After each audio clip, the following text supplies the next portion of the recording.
navigate to your App Service resource in the Azure portal. Then click on Diagnose and Solve Problems in the left navigation.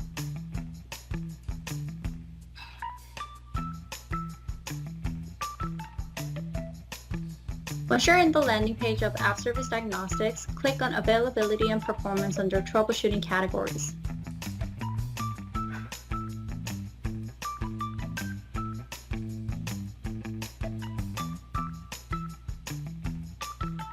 Then, click on Web App Down in the left navigation.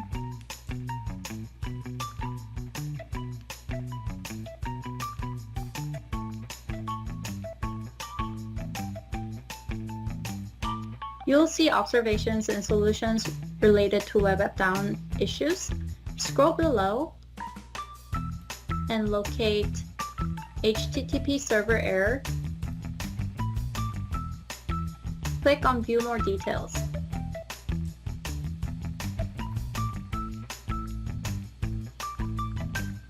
In the scenario presented in this module, the Cheesecake app has encountered a crash event. To diagnose the potential causes, we would need to use crash monitoring within App Service Diagnostics. Crash monitoring is a helpful feature in this scenario because it helps collect memory dumps and cause-tag information to identify the root cause of the crash.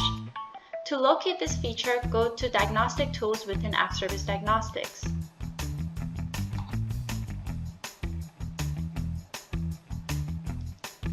Then select Crash Monitoring from the left navigation. To configure Crash Monitoring, select an existing storage account where the information will be saved.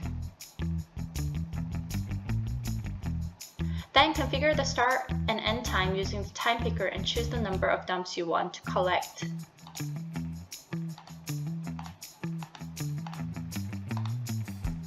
Next, select Start Monitor. This will update the app settings to enable crash monitoring and restart your app. This completes the configuration. Crash monitoring will now collect memory dumps and cause-tag to help diagnose the cause. This process can take several minutes.